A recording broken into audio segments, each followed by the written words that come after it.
¿no? Ya sea de aspecto formal o de contenido de la sesión pasada.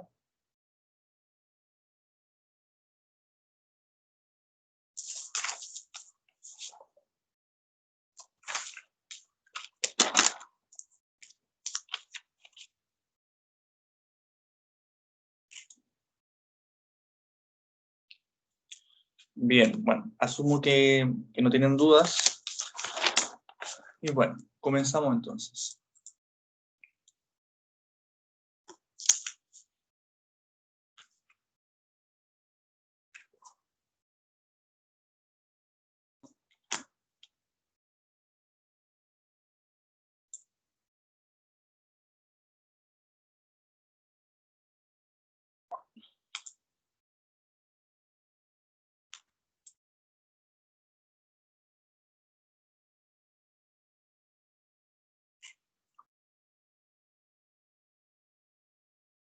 Bien, ¿me podrían responder, si es posible, si ven la pantalla? ¿Ven el PPT que estoy presentando? Por favor. Sí, profe, se ve. Gracias.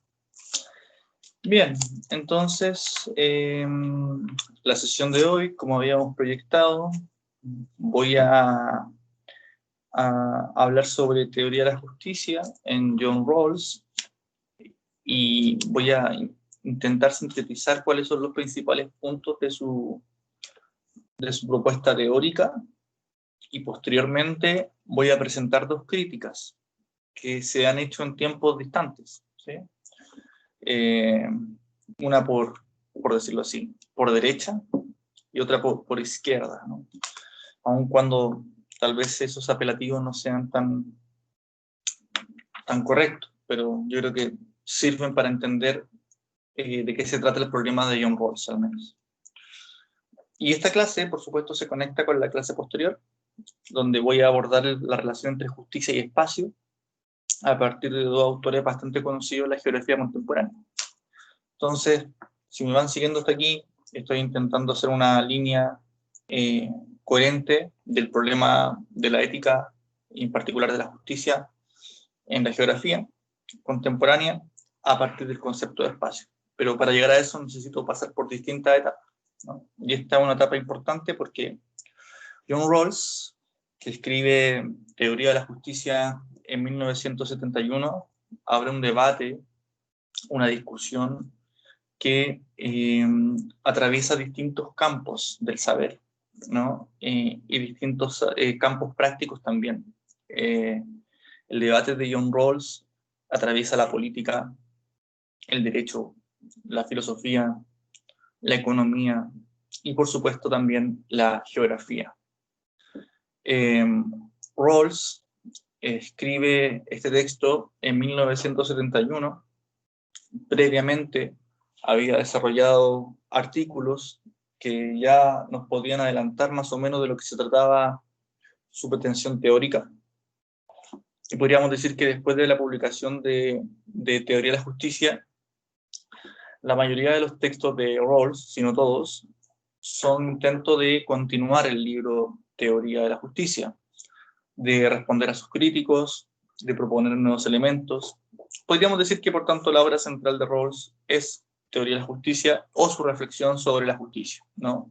Que es un debate ético, principalmente acerca de la justicia distributiva, ¿sí? Ahí está el concepto probablemente más importante de John Rawls, que ya hablaremos sobre él.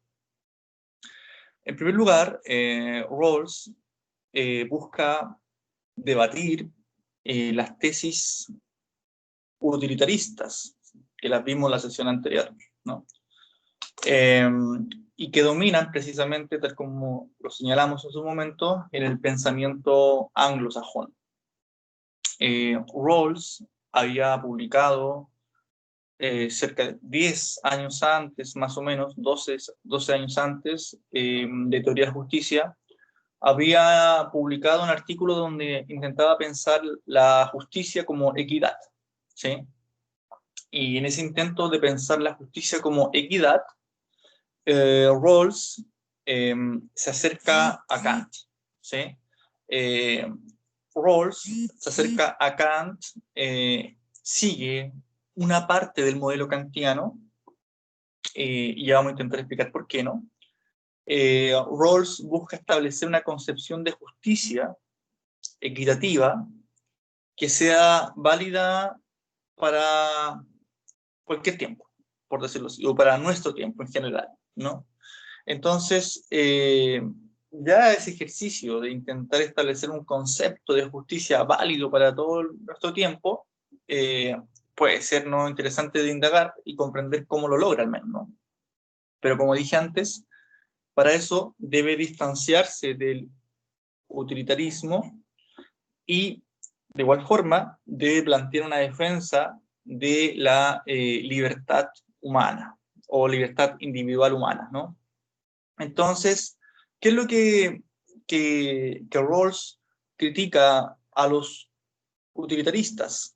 Bueno, que básicamente cuando los utilitaristas colocan como su fin la felicidad de la mayoría de las personas, coloca en desmedro o sacrifica a los individuos, ¿sí? En estricto rigor, hay una suerte de ignorancia hacia la mayoría, ¿no? Porque se aceptan como justas prácticas que subvierten el principio de la moral, ¿no?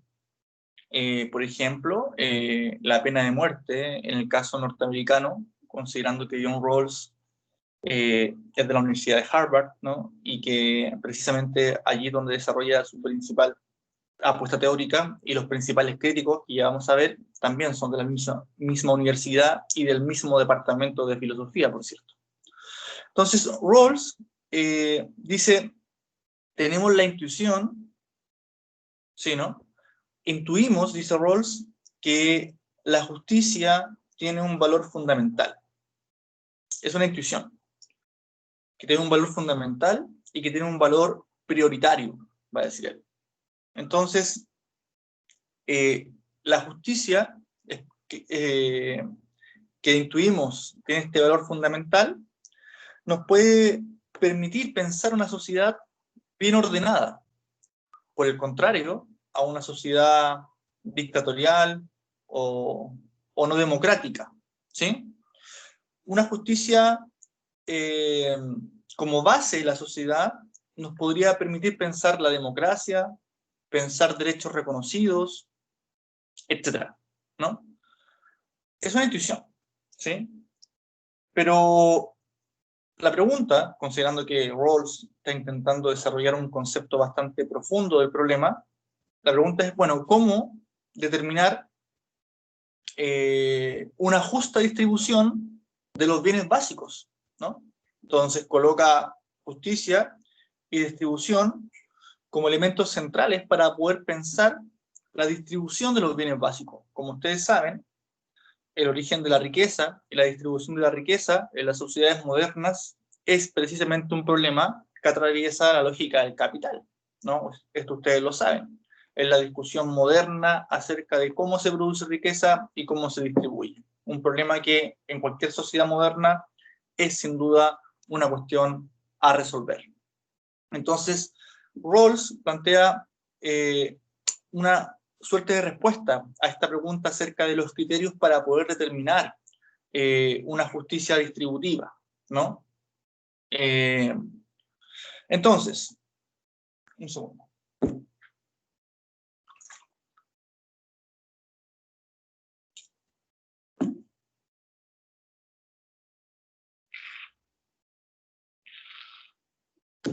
Entonces, sabemos que nuestra sociedad, dice Rawls, es desigual y que nuestra sociedad no es equitativa.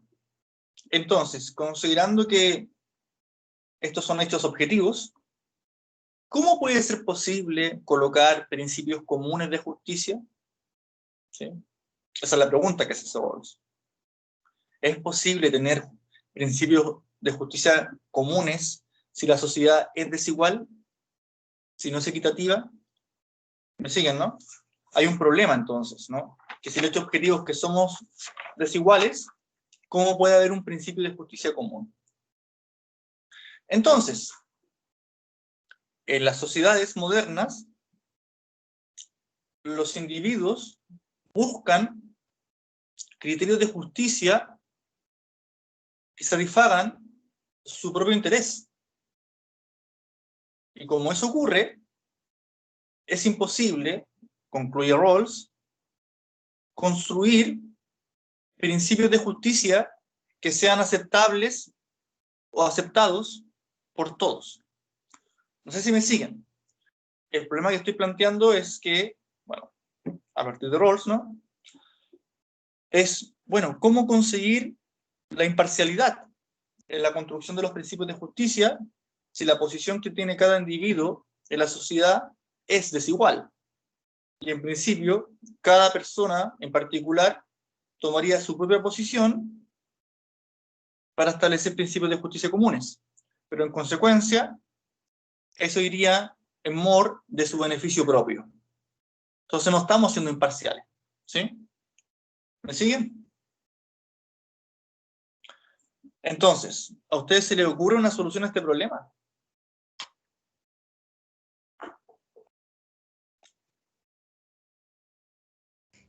No. Si no, si nos ocurriera una solución plausible, podríamos arreglar el mundo, ¿no? O sea, es un Aunque no lo problema crean, es un problema muy aunque no lo complejo. crean, pues, da una respuesta, ¿no? ¿Alguien más optimista que su compañero?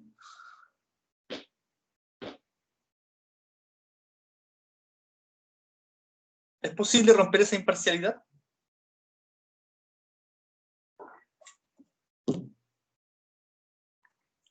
Yo creo que sí, pero no sabría cómo llegar a ese fin. ¿Ya? ¿Y qué le hace pensar que es posible lograr esa imparcialidad? Porque llega un punto en el que todos buscan lo mismo. Llega un punto, siempre tiene que haber algún punto en el que todo se pueda unificar. Porque aunque todos tengamos pensamientos distintos, siempre hay algo en lo que siempre calzamos. Entonces, tal vez llegar a esos puntos de unificación pueda permitir que el principio pueda ser uniforme para todos. Vale, ya, bien.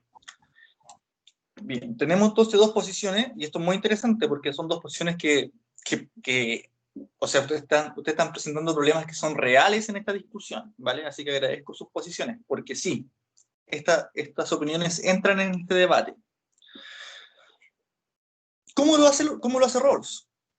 Como recuerden, Rawls viene de la filosofía, pero su posición filosófica está inscripta en distintas disciplinas, pero también en distintos ejercicios prácticos, les dije, ¿no? Entonces, Pues, aun cuando... a mí me ¿Perdón? surge una duda inmediata, así como, ¿Vale? porque, bueno, partimos más o menos planteando lo que es la justicia, ¿no? Pero sabemos que hay distintos tipos de justicia. Y como usted dice, hay justicia individuales y justicia desde puntos de vista más políticos, ¿no? No sé cómo decirlo. Hay una justicia individual y una justicia, por así decirlo, que no es convencional, está escrita, eh, eh, está validada, por así decirlo, ¿no? Claro. Sí. Entonces, la justicia, por ejemplo, que planteaba la Katia era un idealismo, por así decirlo. Un idealismo que justifica, perdón, un idealismo que promueve la justicia común, algo así. Sí. Sí. Y nada, bueno, por lo que usted estaba diciendo, es poco plausible, pero no imposible, ¿no? Bueno, y ahí surge esa dicotomía, ¿no? Una dicotomía que a mí me da como la impresión, una dicotomía entre la justicia, o sea, de la justicia en sí. Uh-huh. Que no sé cómo explicarla muy bien porque, bueno, no me he leído los textos, ¿no? Pero es como la impresión que me da, como lo que decía lo que estaba hablando recién usted. Vale. ¿Cuál es tu nombre, perdona? Que sabes que como tengo la pantalla compartida, no puedo ver los nombres. Cristian. ¿Perdón? Cristian. Ya. Cristian, sí. Agradezco también la insistencia en el punto, porque Todavía no quiero dar la respuesta, quiero que entiendan bien el problema, y tal vez ya lo entendieron, pero lo repito, ¿no? El punto es que Rawls sospecha, esta es una sospecha, es una intuición, de que la justicia es positiva, ¿no? No en el sentido empírico, no, de que la justicia puede ser la base de una sociedad más democrática, con base en derechos. Entonces, la sospecha de Rawls es la siguiente. Bueno, entonces, sabiendo que la justicia, ¿no? Por intuición la justicia es importante, ¿cuáles son los criterios? Fíjate, los criterios para establecer una justicia distributiva, es decir, de los bienes básicos de la sociedad. Entonces, se da cuenta del siguiente problema. ¿Cuál? Considerando objetivamente la sociedad actual como una sociedad desigual, cualquier persona que hable acerca de justicia distributiva va a pensar en sí mismo como persona individual, yo Roberto, y desde ahí va a intentar establecer principios aceptables para todos. Pero el problema que ve Rawls es el siguiente. Si cada persona particular en una sociedad objetiva define los principios, siempre va a estar pensando, como tú bien señalas, Cristian, en su posición individual y por tanto no colectiva. Y por tanto no va a servir su principio para todos. Porque podríamos decirlo así, va a intentar beneficiar su propio interés. Entonces, por eso yo les preguntaba, chuta, el problema de Rawls, ¿cuál es entonces? Que identificar la sociedad, no es posible ser imparcial. Entonces, es un problema objetivo la imparcialidad.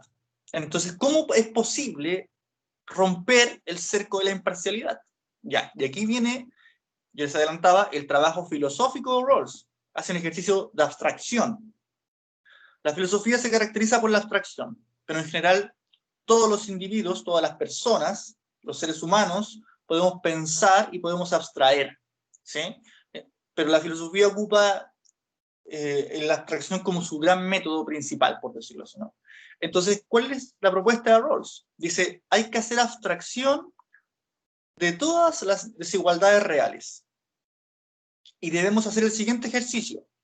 Imaginar una situación no real, una situación parecida a la idea de estado de naturaleza de los filósofos clásicos del siglo XVIII. Esta idea del contrato social, dice. Entonces, hay que reconstruir un contrato social. Él hace el siguiente ejercicio conceptual. Recrear una situación ideal de igualdad que cualquier persona racional estaría dispuesta a aceptar.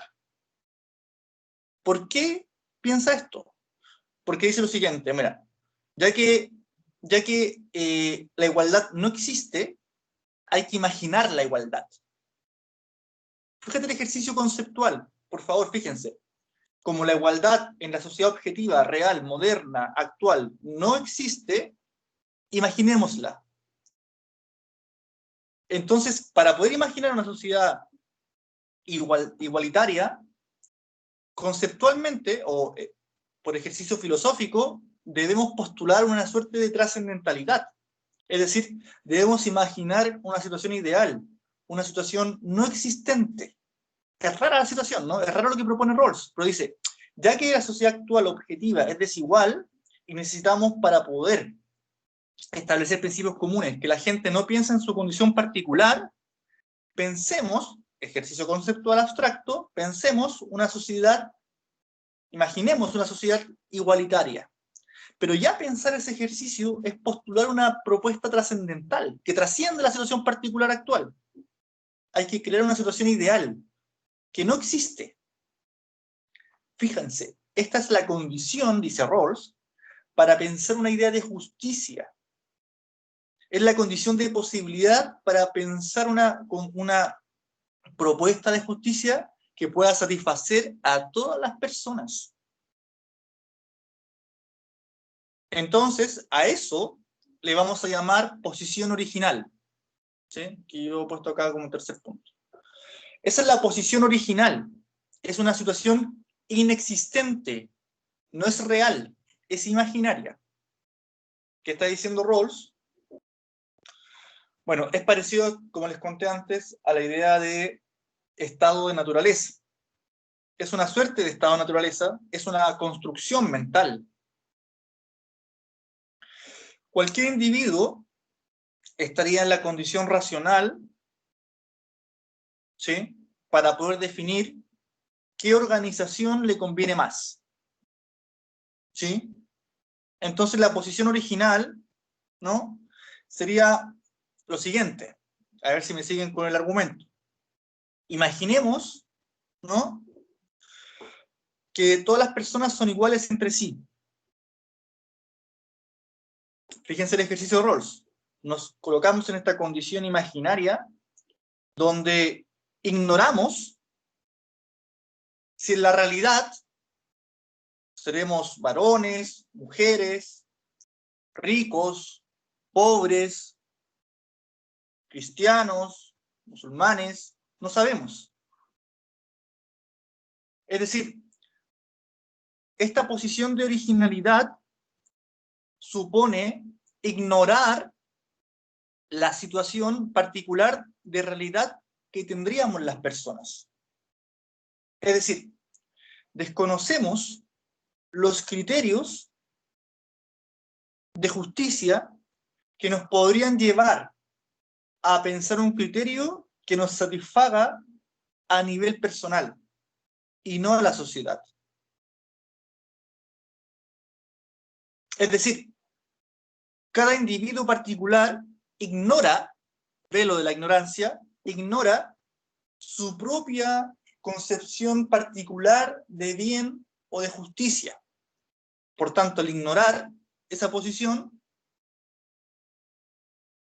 podría, ¿no?, pensar una situación para todos y no solamente para él. El velo de la ignorancia. Por eso que su mente, por decirlo de alguna forma, ¿no?, está cubierta por un velo que le impide conocer el futuro. Perdón, yo tengo un ruido acá cerca de mi casa, están trabajando, así que nos va a acompañar probablemente durante la clase. Tengo una duda, Entonces, entonces, profesor. Entonces, sí, él afirma, o no sé si afirma, pero dice que es bueno que haya desigualdad, por así decirlo, ya que si eventualmente hubiéramos nacido todos de forma igualitaria, no existiría un concepto de ética y justicia, algo así. no, al revés. Al revés, Precisamente como la sociedad es desigual, la sociedad real, por decirlo de alguna forma, no podemos pensar principios de justicia universales, colectivos.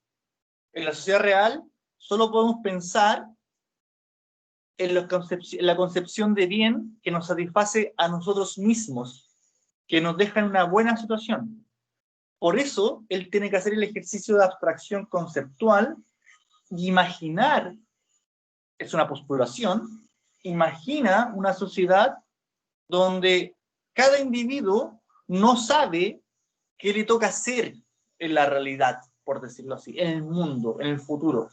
Tenemos un velo que nos impide ver, ¿sí?, cómo seremos. Entonces, al tener ese velo, no es posible saber qué concepción de bien, qué bien particular es lo que me satisface a mí, porque estoy en una condición previa, por decirlo así. A eso se le llama la posición original y el velo de la ignorancia. La posición original es la postulación de una sociedad donde no sabemos, ¿no?, velo de la ignorancia, donde no sabemos lo que puede satisfacer nuestro bien o qué bien puede satisfacer nuestra condición. Entonces, la posición original es el estado de naturaleza, es la construcción mental, ¿sí?, donde estamos en una condición racional para poder definir qué organización nos conviene más. Pero velo de la ignorancia, ignoramos la concepción particular de bien que nos puede satisfacer particularmente. Por eso les decía que es una posición conceptual, ¿no?, imaginaria. ¿Me siguen con el argumento? sí. Bien. Entonces, Rawls, desde la posición original, dice, bueno,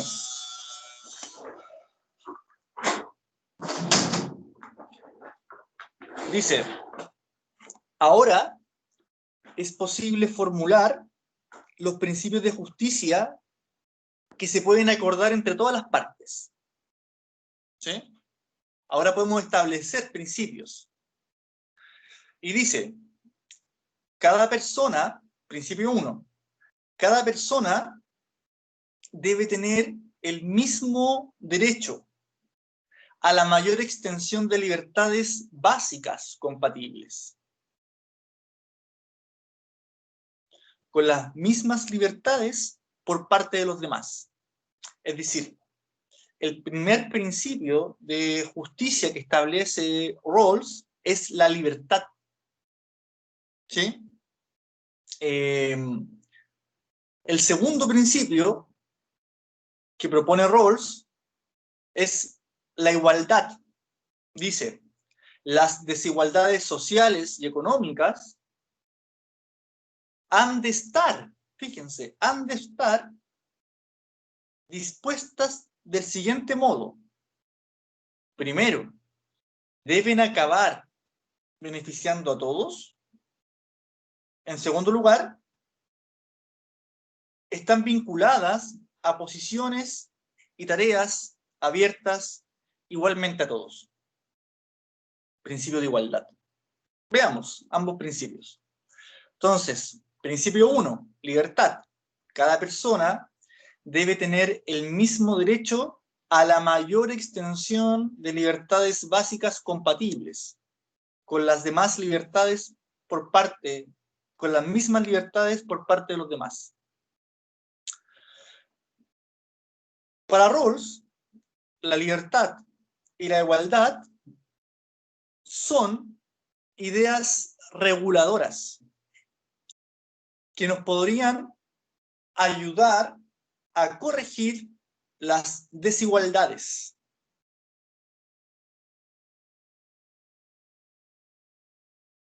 ¿Sí? La libertad aparece como el más prioritario. Recordemos que según Rawls, el utilitarismo no considera las libertades individuales. Entonces, la libertad es el primer criterio de justicia y la igualdad debe ser complementada con la libertad. Rawls es liberal en un sentido anglosajón, pero para que lo podamos entender, Rawls es socialdemócrata en términos europeos. A propósito que se ha hecho muy famoso el debate de qué significa ser socialdemócrata en Chile, desde la última entrevista al alcalde Joaquín Lavín. Precisamente se suele confundir qué se puede entender por socialdemocracia, ¿no? Pero en este caso, Rawls podría ser interpretado a partir de estos principios como un socialdemócrata, ¿no? Que básicamente lo que entendemos por socialdemocracia en este caso es una sociedad basada en derechos sociales, ¿no? Integrada y no completamente regulada por el mercado. Una vía que en el siglo XX intentó mediar entre las apuestas socialistas y las apuestas capitalistas, que encontró principalmente su principal referencia en lo que se llamó otrora el estado de bienestar en países europeos y se llamó desarrollismo en América Latina. Bien, entonces, la libertad, dice Rawls, es un engaño si no se corrige las desigualdades. ¿Sí? El segundo principio, desigualdad. Nótese que decíamos que, perdón, dije desigualdad, igualdad. El segundo principio, ¿qué nos dice Rawls? Dice, las desigualdades sociales y económicas han de estar dispuestas de tal modo que acaben beneficiando a todos y que estén vinculadas a posiciones y tareas abiertas igualmente a todos. ¿Sí? Es extraño lo que está diciendo, ¿no? Dice, repito, las desigualdades sociales y económicas han de estar dispuestas del modo que acaben beneficiando a todos y estén vinculadas a posiciones y tareas abiertas igualmente para todos. Entonces, este segundo principio dice lo siguiente. ¿Qué nos quiere decir Rawls con esto? Que las desigualdades reales, ¿no?, de la sociedad real, son justas, siempre que sean posibles de mejorar sus expectativas, pero sobre todo de los que están peor situados en la sociedad. Es decir, que todos tengan igualdad de oportunidades para poder avanzar. Que nadie que se encuentre en una situación negativa que afecte su propia existencia esté imposibilitado de superarlas. ¿Sí? Igualdad de oportunidades. En segundo lugar, propone Rawls el principio de la diferencia, que busca con esto poder corregir las desigualdades. Es decir, son justas estas desigualdades si es posible mejorar las expectativas de los que están peores. Es justo que alguien pueda avanzar si cuando avanza no hace retroceder al que tiene menos. Es decir, si alguien tiene muchas expectativas y puede avanzar, que su propio avance no signifique la negación del avance del otro. Principio de la diferencia. ¿Sí? Entonces, Rawls, con esto, propone el segundo principio de la justicia, la igualdad. Lo cierto es que la teoría de la justicia de John Rawls se encontró con muchas respuestas. Yo no voy a mencionarles todas las respuestas y todo el diálogo, porque precisamente toda la obra de Rawls se trata de responder las críticas que por distintas partes le hacen y construyen contra él. Yo he elegido seguir con dos, con la propuesta crítica de Rawls que hace Nozick, que es un teórico que podríamos llamarle neoliberal, si es que es justa esa palabra, pero también quería presentarle la crítica de Enrique Dussel, que es hoy día el principal filósofo latinoamericano vivo, ¿no? Y bueno, en el caso de Nozick, en 1974 publica Anarquía, Estado y Utopía. Como les adelanté, Nozick formaba parte junto con Rawls del mismo departamento de filosofía, ¿no? De la Universidad de Harvard. Entonces, se conocían bastante bien, y fue muy interesante encontrar un debate que rebasó los límites de la propia academia norteamericana. ¿Qué es lo que propone Nozick? Propone, vamos a ver, esto de justicia neoliberal, ¿no? La cual se podría entender bajo su carácter anárquico. ¿En qué sentido? Dice, cuanto menos Estado, más justicia. ¿Sí? Es decir, Nozick, como buen neoliberal o defensor de un modelo neoliberal, va a plantear la crítica al carácter del Estado. Al igual que Rawls, parte del concepto de Estado-naturaleza, esta idea hipotética, ¿no?, donde se encuentra el ser humano sin Estado y sin leyes, ¿no? ¿Qué es lo que dice Nozick? Nozick dice, el ser humano, cuando se encuentra en este estado de naturaleza, lo primero que se da cuenta que necesita todo ser humano que es básicamente lo mismo, dice él, es la protección. Y como el ser humano necesita protección, se agrupa.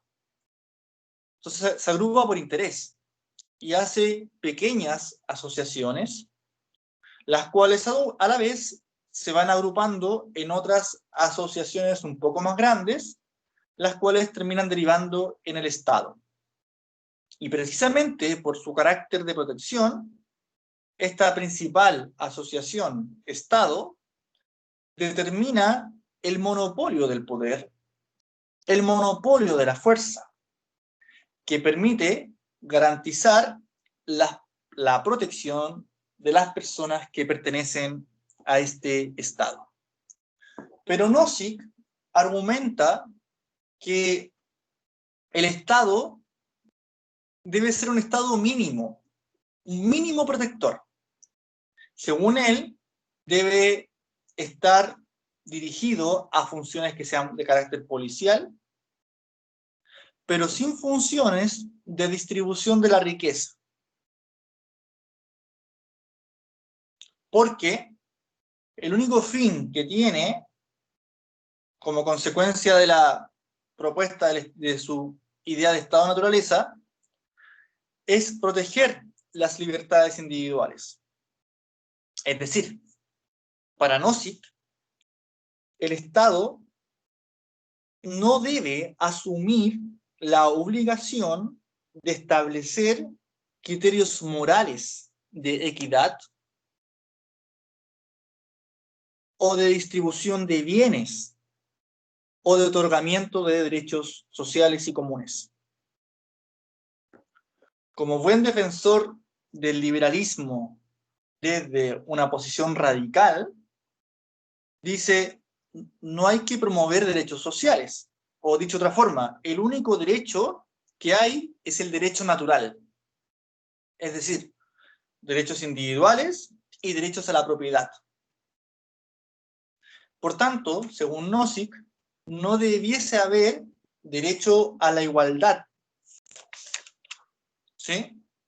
El Estado no debiese imponer la cooperación de todos los individuos en la distribución o redistribución de los bienes básicos. La única tarea del Estado es, por tanto, proteger la libertad y la propiedad. ¿Por qué? Porque las políticas de igualdad siempre terminan perjudicando a una persona. Por eso, dice Nozick, la única distribución justa es la distribución que se da en el mercado a partir del libre intercambio. No tiene ningún sentido asegurar derechos sociales. Cada individuo debe encontrar en el mercado, en el libre intercambio, la oportunidad para recibir lo que pueda intercambiar a partir de lo que tiene. ¿Sí?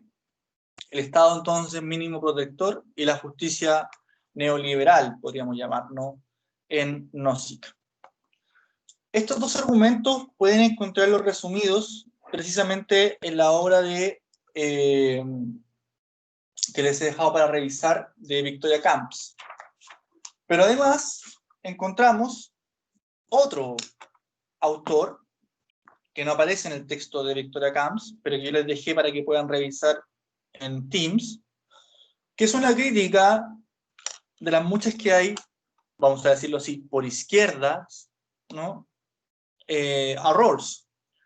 Y me parece muy interesante el ejercicio, y por eso se los traigo a colación, que desarrolla Enrique Dussel, que es un filósofo argentino, pero que vive en México, donde ha hecho su carrera intelectual.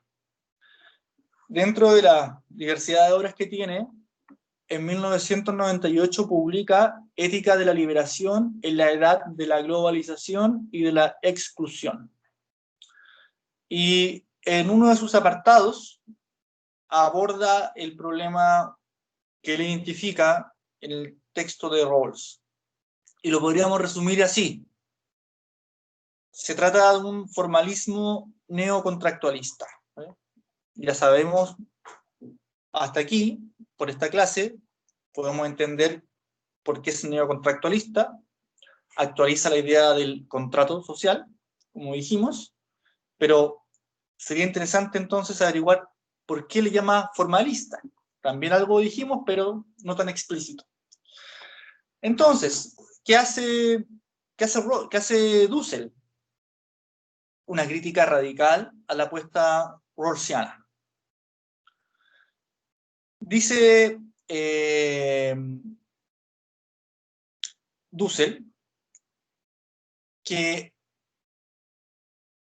en la apuesta de Rawls, él coloca una situación ideal, ¿no? Que según Dussel se podría concluir de una teoría de los juegos, una suerte de modelo hipotético, ¿no? Para pensar una situación pre-real, ¿no? Sin embargo, dice Dussel, esta situación ideal de juego se trata de tomar decisiones, pero sin ninguna determinación material. Y probablemente ahí está la fuerza del argumento de Dussel que voy a intentar ahora explicar. Dice, se trata de tomar decisiones en una condición pre-real, en un estado de naturaleza, pero sin ningún tipo de determinación material. ¿Qué quiere decir esto? Rawls niega el aspecto material de la ética como punto de partida. Y dice Dussel, ese es el principal problema de cualquier ética formalista. ¿Se acuerdan que hablábamos de la ética formales cuando hablábamos de Kant la sesión pasada? Entonces dice, todos los formalistas tienen el mismo problema. Tienen que construir escenas hipotéticas, irresolubles, que siempre deben corregirse, ¿no? Entonces, el problema es que no coloca la materialidad, y ya voy a intentar explicar qué es esa materialidad. Entonces, el velo de la ignorancia, dice Dussel, ¿no? Es un artificio, ¿no? El velo de la ignorancia y también, precisamente, la posición originaria. El velo de la ignorancia es un recurso analítico, dice, hipotético, de imposible factibilidad. ¿Qué se puede olvidar, dice Dussel? ¿Cómo podemos olvidar la posición que tenemos en la sociedad? Es decir, ¿se acuerdan que Rawls decía, imaginemos una condición de realidad donde no sabemos qué nos corresponderá ser en la realidad? ¿Se acuerdan que decíamos eso? Entonces Dussel dice, ¿cómo alguien puede intentar hacer abstracción de sí mismo para pensar una condición ideal que no se reduzca a su propia condición de bien? ¿Cómo podemos olvidarnos de quiénes somos? Precisamente, una de las principales críticas que recibió Rawls venía por parte del mundo de las mujeres y particularmente del feminismo, por colocar en una condición igualitaria a varones y mujeres, y no mostrar que precisamente la condición de mujer podría suponer una condición de desigualdad objetiva, real, en las sociedades modernas. Entonces, precisamente, el dejar afuera el espacio de las minorías también era un error, un bache en la apuesta de Rawls, ¿no? Precisamente, dice Dussel, ¿qué es lo que hay que olvidar? Dice. ¿Hay que olvidarlo todo? Y dice Dussel, ¿hay que olvidar también la lengua? Porque dice, si cada uno viene con su lengua, cada sujeto tiene su propio lenguaje o su propia cultura. Entonces, si es un obrero, es el obrero propio de la clase obrera, dice Dussel, de los barrios populares. Por otra parte, el aristócrata vendrá con su lengua, la lengua culta. Entonces, ¿cómo podemos, dice Dussel, olvidar los distintos matices de los diversos niveles de cultura, culturales de la lengua, las condiciones de clase, las condiciones de género, ¿no? ¿Quién coloca las reglas para el olvido? Dice Dussel. Es imposible, por tanto, la apuesta de Rawls. Por otra parte, la posición originaria es una posición, como hemos visto, puramente formal. No puede nunca decidir principios materiales. Entonces, las determinaciones materiales, ¿no?, precisamente son relevantes porque constituyen la condición subjetiva del ser humano. Entonces, Dussel dice, hay una arrogancia universalista en la propuesta de Rawls porque cree universal, es decir, cree válido para toda la humanidad, ¿no? Es decir, para una comunidad bantú africana, dice, una tribu en India, un país periférico en Latinoamérica o en Asia. Piensa que es posible universalizar todo el mundo norteamericano a distintas condiciones particulares. ¿Sí? Por tanto, se trata de una apuesta simplificadora respecto de la condición social. ¿Sí? Bien. Entonces, hasta aquí hemos presentado, en síntesis, el argumento de Rawls, el argumento de Nozick y el argumento de Dussel. Y hemos dejado un tiempo para que podamos conversar sobre esto y ver distintas opiniones, no solamente dudas, sino también espero que podamos compartir impresiones sobre esto. ¿Comentarios?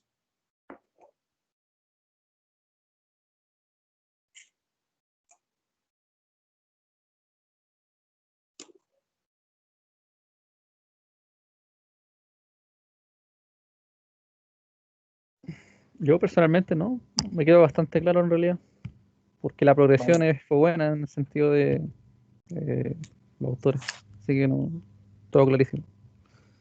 Vale. Gracias, Cristian.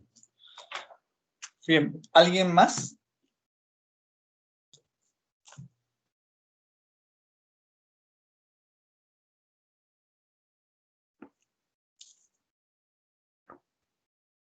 ¿Alguna duda, pregunta? Yo les planteo el asunto de la siguiente manera, ¿no?, para abrir el debate, ya que sería interesante preguntarnos qué tiene que ver esto con lo que pasa, por ejemplo, hoy día en Chile, ¿no? Ustedes que son jóvenes, ¿no?, están viviendo una época bastante particular, estamos viviendo una época muy particular en Chile y en el mundo, y tenemos una diversidad de crisis que están a la vez, ¿no?, andando. Una crisis económica a nivel internacional, una recesión, una crisis del empleo, ¿no? Una crisis de la política en términos de representación. Pareciera ser que la gente no cree que los políticos o la política represente su propio interés social. También tenemos una crisis, digámoslo así, de la naturaleza, ¿no? Cada vez más es más probable que tengamos que abandonar este mundo, o que se acabe el mundo tal como lo hemos conocido. Estamos frente a lo que se ha venido a llamar una crisis civilizatoria de lo que hemos construido como sociedad. Y esto es muy interesante porque cada 40 años aproximadamente, esto es una proyección, ¿no? Cada 40 años, más o menos, la manera en cómo el capital acumula, es decir, de cómo se desarrollan los distintos patrones de acumulación, va entrando en crisis, en aguas, ¿no? Y podríamos decir que la crisis actual es una suerte de ampliación de la crisis que se desarrolló el 2007, el 2008, que viene a ser más o menos una suerte como de expresión de la crisis neoliberal, o de la manera neoliberal de acumular capital en países periféricos, por lo menos, ¿no? Donde, como ustedes saben, en países como el nuestro hay una gran transferencia de valor que precisamente no se queda en el país y que no permite iniciar procesos de acumulación capitalista. Es decir, no podemos ser completamente capitalistas como quisiéramos, ¿sí? Incluso eso nos pasa en Chile, ¿no? Eso es lo que caracteriza a un país neoliberal como el nuestro, en la periferia, en el subdesarrollo.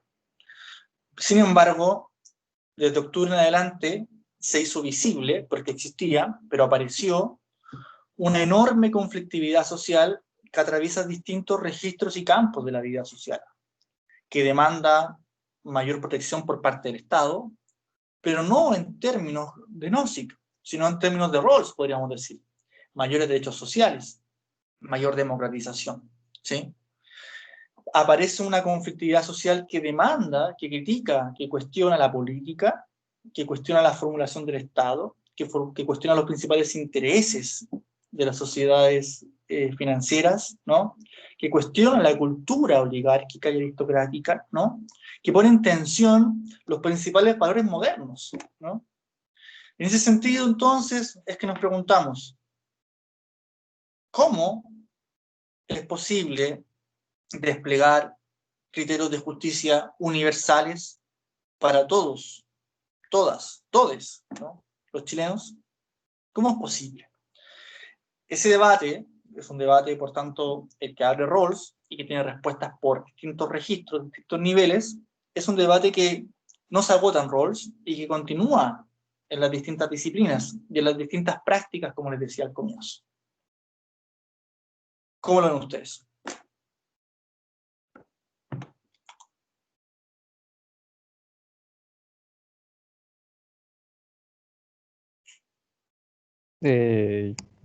Yo creo que la respuesta está dentro del mismo debate ético, por lo que percibí, lo que presentó en las clases, que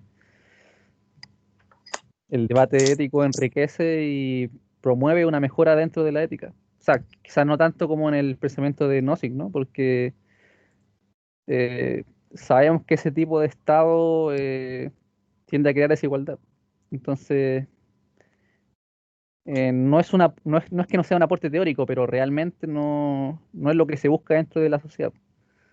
Entonces, sí, pues relacionándolo con lo que usted había dicho, sí, pues tiene cada posición teórica tiene su forma de evaluarse dentro de la realidad, pero como usted dice, eventualmente nosotros deberíamos elegir como personas, como con plena conciencia, cuál es la que queremos y cuál es la que eh, creemos que es mejor para ciertos momentos históricos. Así es. Bueno, la pregunta para ustedes, también como estudiantes de geografía, es si ya tenemos un problema acerca de cómo establecer criterios de justicia distributiva, ¿cómo establecemos criterios de justicia espacial? O, previamente, ¿qué es la justicia espacial? Bueno, esa pregunta voy a intentar responderla con dos autores la próxima semana, con Soja y con Harvey. Entonces les sugiero que puedan revisar esos artículos que dejé, que están puestos en el programa y que voy a subirlos también a la carpeta de Teams para que puedan ir revisando y leyendo, ¿sí?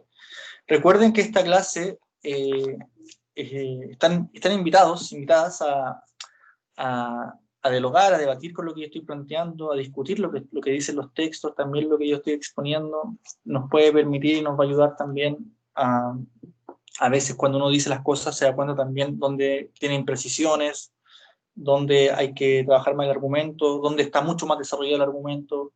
Entonces es bueno dialogar, es bueno la comunicación, ¿no? Para que mostremos también de qué utilidad cuál es la utilidad que puede tener un curso como este para también las situaciones cotidianas, pero también profesionales de las disciplinas, ¿no? Bien, entonces terminamos un poco antes, yo pensaba llegar hasta 10 para la 1, pero si no hay más comentarios, no hay más preguntas, no hay dudas, podemos cerrar aquí por hoy, si les parece, ¿no? Profe, yo tengo una duda. Sí. Es que, ¿cuáles eran los derechos que se tenían que proteger para Nozick? O sea, ¿cuáles eran los derechos del Estado que el Estado debía proteger para las personas? Sí, exacto. Vale, sí, en el caso de Nozick, lo que hay que defender es el derecho natural. Y el derecho natural en este caso sería la libertad individual y la propiedad privada. Nozick, en este caso, está defendiendo y reafirmando la idea de los padres liberales, vamos a decir, pero ajustado a las condiciones neoliberales. No es lo mismo en estricto rigor hablar de liberalismo y neoliberalismo, ¿no?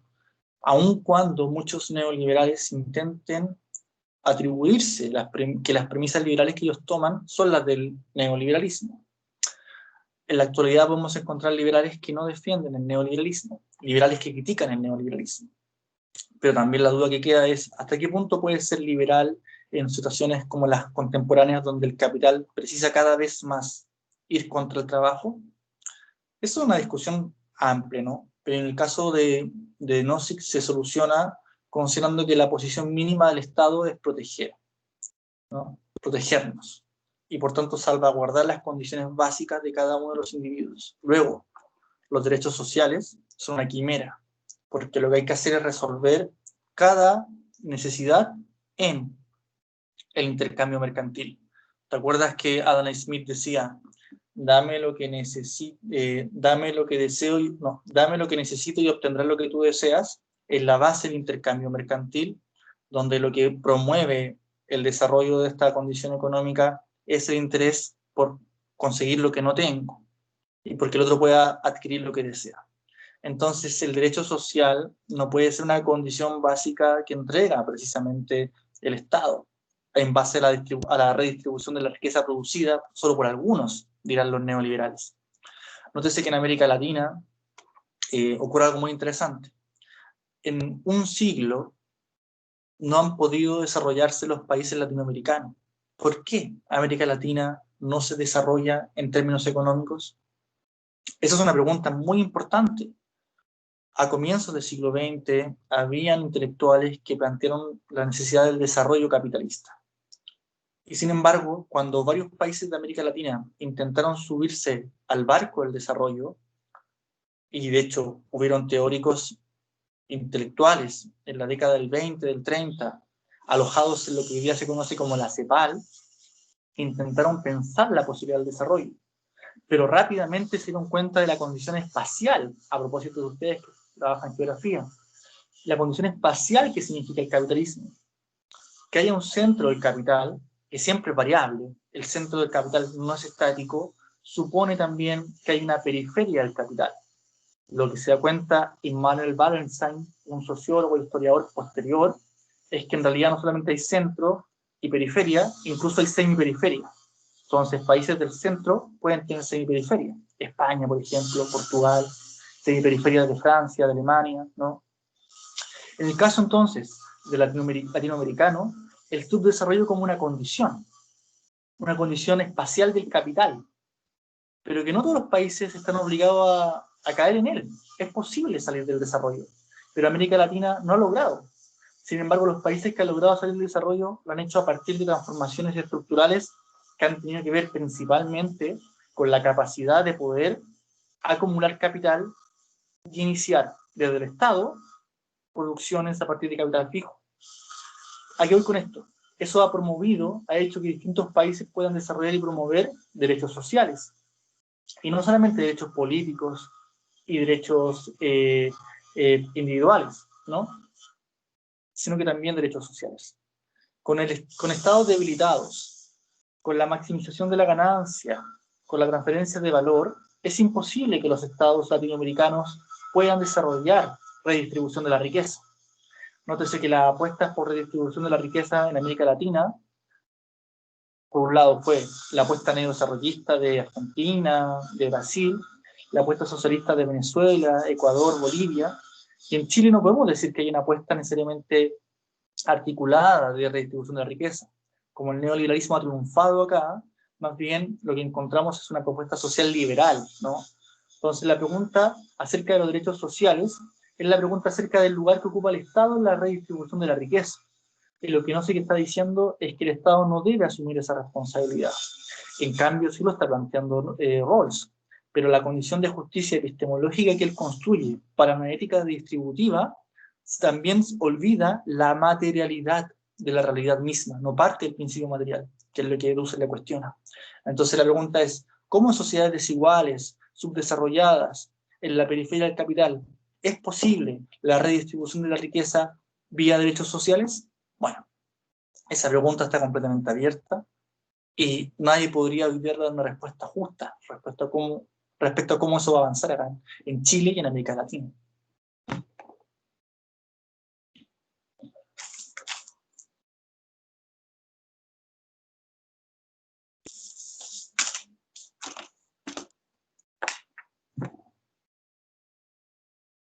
Bien, si no hay más preguntas, no hay comentarios, dejamos hasta acá por hoy entonces, ¿no? Bien, que tengan buena semana, les invito a revisar los textos, si tienen alguna duda me escriben a mí o escriben directamente a Patricio, ¿sí? Que estén muy bien, buena tarde. Igual, hasta luego. Chao, profe. Chao, profe. Chao, profe. Chao, profe.